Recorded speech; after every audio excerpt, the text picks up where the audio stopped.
I've received a number of reports today from students who took the November LSAT and got their scores back and were shocked to find that they had dropped 10, 20 points from their practice tests, even though they felt like the test went fine. Today, I'll walk you through what I think might have been going on. For those who don't know me, my name is Steve Schwartz. I've been teaching the LSAT since 2005, and I personally increased my own LSAT score from a 152 to a 175. Now, the first thing we've got to consider here is that there is a selection bias in those who post on forums and message boards. For someone who takes their practice test, takes the actual thing, and gets the same exact score as their practice test average, they're probably not posting online. And if they do, it's probably not getting a lot of attention or upvotes or likes or what have you, just because it's not that noteworthy. In contrast, someone who drops significantly, that's noteworthy, it's worth posting about, worth talking about, worth puzzling over. And similarly, someone who gets a really positive result higher than their average may post also, but unfortunately, the nature of social media, negative news tends to get more attention than positive news does. Maybe it has something to do with our psychology, who knows? So consider selection bias in what you're seeing on social media and forums and such.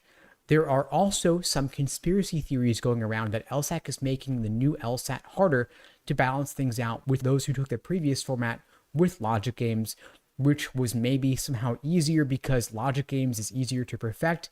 I don't know. This doesn't seem that likely to me either, because logic games was easier for some folks, but also harder for other folks. Could be a wash. It helped some, hurt others. The change to replace it with a second logical reasoning helps some, hurts others. But one thing is clear is that there has been a significant increase in LSAT score inflation over the past few years.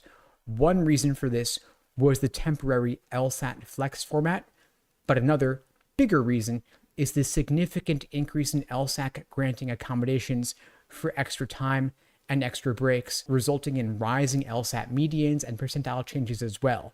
For example, all of the top 14 law schools now have LSAT score medians of 170 or above, and it used to be that scoring a 173 put you in the 99th percentile, but now you've got to get a 175 to be in the 99th percentile. And so LSAC could be balancing things out by making the so-called curve harder to account for this.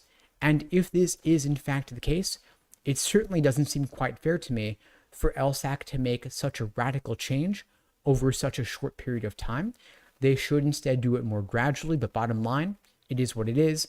And so if you are retaking the LSAT in January or February or beyond, you're going to want to focus on drilling the harder questions to be ready for anything. At LSAT Unplugged, we will create for you a personalized day-by-day study plan, laying out for you exactly what to do from now through your test date to help you drill the areas that need the most work. Because if you want to get a different result next time, you've got to prep differently. And so if there was a resource you were considering but didn't pursue it, now is the time.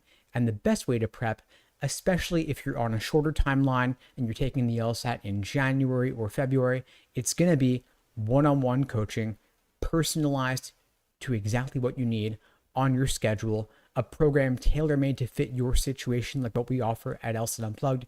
If you're interested in finding out more, you can check out the links below this video to book a call with me and my team. We'd be glad to help you out.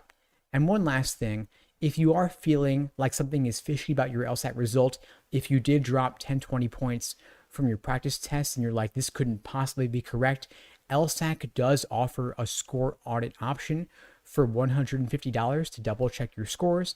This might be a bit of a money grab on their part just because the LSAT is computerized now. This is more of an artifact from back when the LSAT was on paper and maybe there was an issue with a Scantron machine or bubbling or something like that. But it might be worth considering just for the peace of mind. But one thing you should consider is that if your score changes, if it's higher or lower than the original, that new score will stand whatever the outcome, and you can't audit your score a second time. It is what it is. Anyway, folks, that's all for now. And in the meantime, I'll wish you all the best and take care.